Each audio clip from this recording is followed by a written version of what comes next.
everybody, and welcome to my YouTube channel.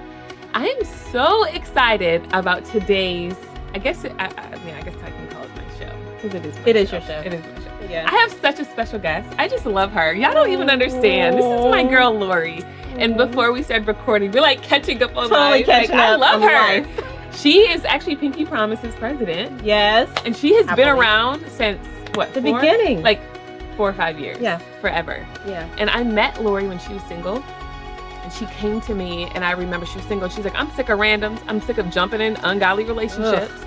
And I'm sick of just not doing it God's way. And I am ready to do it God's way. Like, I'm sick and tired of it. She actually led our Pinky Promise Atlanta group for years. Yes. And you're still involved in it. I'm still involved. But I watched you from being single, being frustrated at one point, but decided to be content. And then meeting your amazing OJ. Yes. And then now, you're a wife. The thing is, the title of this is Decades of Waiting. Yes. Because some of y'all send me messages. Heather, how you gonna try to advise anybody because you got married in your 20s? I did. I got married at 27. But my girl Lori didn't. You have to share your story. I want you to share your age. Okay. I mean, you don't look it. You look fabulous. Well, thank you. I'm like, can I get some of that juice? Oh my gosh. You have it already. I'm just trying to keep up with you, clearly. Okay. Okay, so should I say my age right now? Okay. Y'all, I mean, we're family.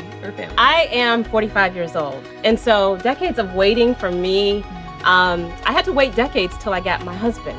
And the story, I mean, I could go on. Like in my 20s, I dated somebody for about 10 years and we got engaged. It broke off. Okay, so I'm thinking I wasted all my 20s. That's it. What am I going to do next? Then come the 30s. The 30s were like full of traveling and changing jobs. And every time I would get a job, I would think to myself, okay, new city, got to get a man. Oh, it's coming. That didn't happen.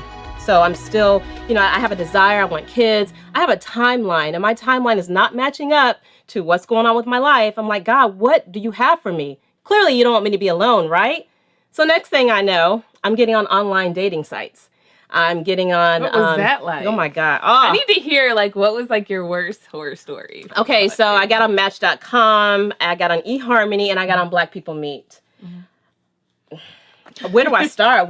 They're all horror stories. I mean, it's not a bad thing, but for me, the experience that I had was just not good. Do you feel like the Lord was leading you, or were you like, schedule, I need to hurry up and that's it. The Lord was not leading me. And I was on my own schedule and my own timeline. And I remember I was on the site and my mom, she said, hey, I'm going to renew your membership. Because she was trying to get in it. But I remember clear as day, y'all, the Lord spoke to me and he said, get off. Dang. And this is the one time that I actually listened, right away. And I got off. I shut it all down. That's good. So there was a reason. So this is my 30s. Again, clock is ticking. I want babies. I want a husband, all that. So I got off. Your career is popping. Career is popping. So it's like, for y'all that feel like, I got the career, I got the house. You got a house. You were on House Hunters. I was on y'all know I love House Hunters. Okay. I was on there. As a matter of fact, the producer was like, so are you going to be sharing this experience with your boyfriend or your husband? No. I didn't have anybody. Yeah. Isn't that, yeah. The thing is, this world just drops it in your head. They jab you. They jab you how come you're in your 30s? Where's your man? What is wrong with you? Exactly. Are you crazy? I remember this one guy DM'd me. He slid in my DM when I was single, and he was like, you're either crazy or too picky when I was 26. He's like, what's wrong? You're pretty. I'm like, first of all, I have a standard. I'm sorry. I'm just not going to marry anybody. Right. Anybody can get a ring on their finger. Right. I wanted God's best for my life, and I couldn't afford to just settle. You know what I mean? Exactly. So back to online dating. Exactly. So you're going on online dates, and you're like, God, this is not you. It's not. It wasn't him. And I was forcing it. I was forcing it to work. You meet a guy and you're like, I'm going to make this guy work because I'm getting up there. And so, the dates they don't know how to date. So it would just be like a lot of phone conversation and a lot of text messages back and forth. Nothing came out of it. Yeah. And then I ended up dating someone. This is late 30s. So again, the decades are going, the years are going. So are guys asking how old you are? Were you afraid to share your age? Not necessarily. That's good. You look like you're about 12. And I feel like you it. Look good. Because I'm silly. I'm not the typical 45-year-old. So, yeah. And then the last guy I dated in my 30s, we had different thoughts about marriage. He thought that a man could not be with one woman. And Whoa. let me, the That's a scary big part, problem. that's a huge problem. But the scary part about it, I had been waiting so long, I was going to agree to have that belief with him, just to have somebody. Sure, I agree with you. Wow. So what does that mean for me? You're going to have another woman? So how many people do that? How many people compromise, or how many people settle because they feel like I'm not going to meet anybody else because I'm pushing 40. Yes. So I just need to settle for less than God's best. Oh my gosh. Isn't that crazy? And that's what happened.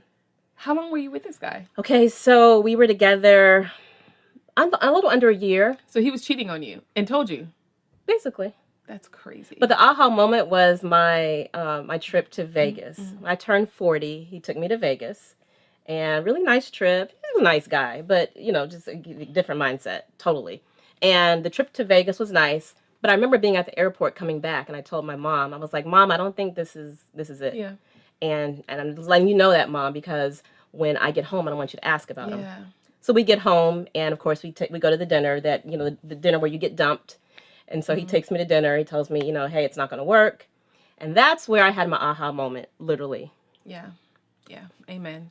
So tell me about the aha moment where you're like, okay, I'm going to surrender this area to the Lord. Like, it's been decades. Decades of waiting. I mean, were you still pursuing Christ, would you say, during that time? I wasn't like I should, Okay. which is where you come in. Yeah. So I get out of the car after being dumped after the dinner. Isn't that amazing how God shuts a door that we won't close? He shut it. He shut it down, y'all. Like, it was And it's done. just like, first of all, how you gonna break up with me, but you the one talking about you? I'm a good woman. I used to say that to other I'm guys. a good woman. He's like, you gonna break up with me? Do you know who I am? Do you know what you have?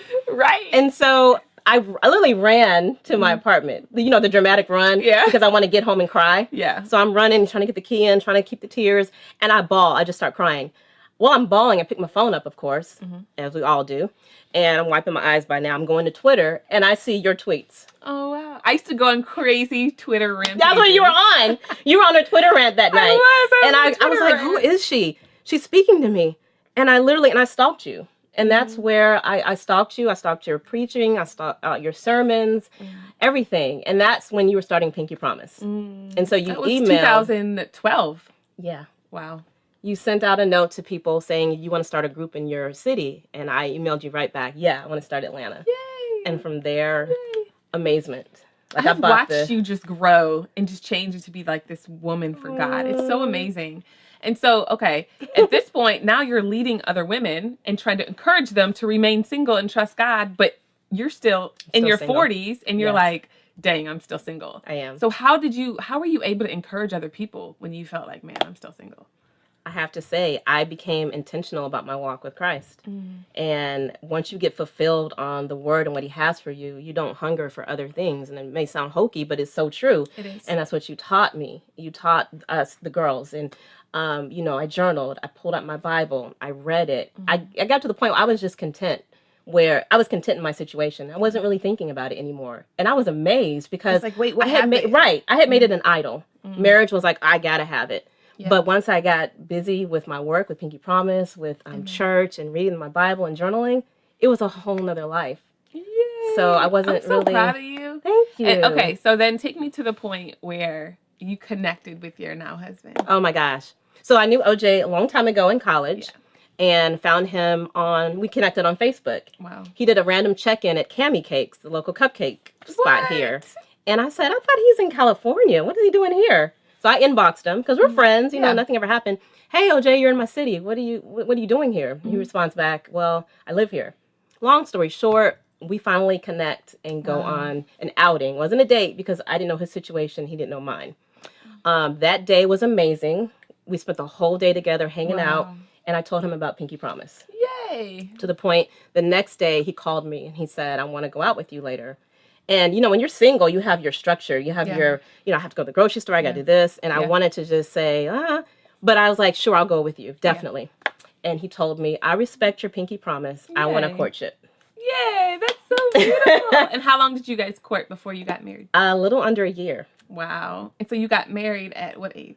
43. 43. Girl, you look good. And y'all been married for 2 years now? Yes. You look so amazing. Yes. You look so good. Thank you so much. I just think that your story is such a testimony to other people. Like, you don't have to settle. You don't. Even if you want to settle, like, God will protect you. He'll shut those doors down. And then you'll be like, God, why isn't that working out? It's because you're just dating random people. Like, and God is saying, I'm calling you back to me. That's what happened. And sometimes I feel like we think that, if I go pray, I'll get a man. If I do that, no, your heart can't even be that, because the thing is, you're still making that thing an idol. Like, this isn't about, you serve Jesus to get your husband, because the reality is you could die tomorrow and you stand up in heaven and say, oh, wow, I've been worshiping the idea of marriage my whole entire life. Oh my gosh. But for me, I knew that God called me to marriage, and I knew that he called me to that. Do you feel like you knew that God called you to marriage? I knew it. I did. I just didn't think it would take that long. I knew that I was a wife. I knew it. I was like, you've made me be a wife. I've seen good, my parents were married for a long time before my dad passed. So I've seen good marriages, and I knew I wanted to be a wife. Yeah. But I didn't know in my 20s and 30s how to serve to be a wife. Yeah. So I'm thankful that I waited. Yeah. Well, but yeah, I'm thankful for that. Yeah, that God protected you and presented the same. And now you can help other people that are in their 40s that send me those letters that say, Heather. Y'all. They be sending me them letters, Heather. Yeah, I'm tired of you telling these girls what happened. What about me? I'm in my 30s or 40s. So what advice would you give to somebody in their 30s or 40s that are watching right now that just feel like, I've been waiting for a long time? Like, what would you say to them? You have to be intentional with, spending time with the Lord. Yeah. You've got to release, a hold of your life in that respect. You cannot control. Yeah. You can't say, I'm going to make this into a relationship. It doesn't work that way. You just, be focused. You serve. You do what you got to do. And if it, you can't say, I'm going to go to church because I know I'm going to get a man. That's not what you do. And after I got married, I did have a few people to say, I'm joining Pinky Promise. What did you do? It's not a formula like that. It doesn't work like that. It's not. I mean, I've heard that before too, and it's not a formula.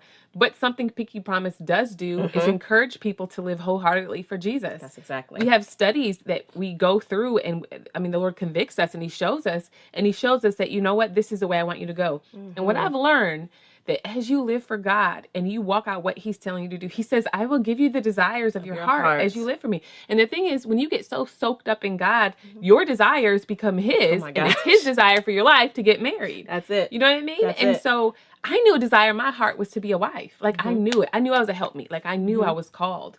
And God would tell me to do little things like, you need to learn how to cook. Because I know everybody now is like, you have a cookbook? I didn't know how to cook. Like, you maybe see that? 15 years ago, clueless, and I met my husband about 10 years ago, but I didn't know what I was doing. So then I began to cook and learn and get recipes, and I'd make these gourmet meals for my roommate. She'd be like, what is wrong with you? And I'd be like, I'm not doing this to get a man, but I'm learning how to cook for myself. You know what I mean? It was preparation. So we just want to encourage you guys. If you are in your 30s or 40s or even in your 20s and you're wondering, God, when is it my time? We just challenge you to learn from both of our stories and Lori's story that you don't have to settle. You don't have to just go grab a man because you bored or you lonely and you're trying to fill a void. I love that she got busy about her local community. So if you want, join the Pinky Promise group. Go to pinkypromisemovement.com. Join a local group. Start a local group. You will be surprised how many other young women will come through looking for affirmation, encouragement, other wives that are there that can encourage you. So even if you don't join Pinky Promise, join your local church community. Start a singles ministry. Do something. Don't sit around. Where's my man? Where my man at? I prayed today. Where is he?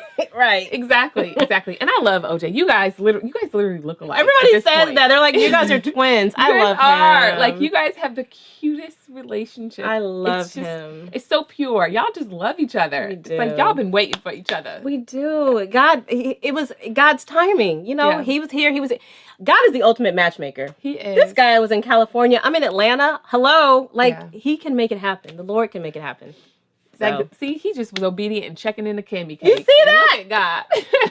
Right. Thank you, Cammy Cake. Thank you, Facebook. Right. But I appreciate you sharing your story. Thank you.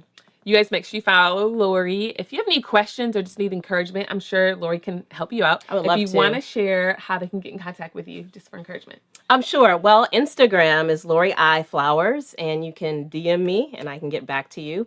Pinky Promise Atlanta, you can reach me there too. pinkypromiseatl@gmail.com. Yay. Thank you so much. Thank you for being having on me. here. I love you. Love you So more. I'm going to get you on the Heather Lindsey show because I'm like, people need to hear your story. I love They to do. share They it. need to hear your story because people are getting so weary and while doing.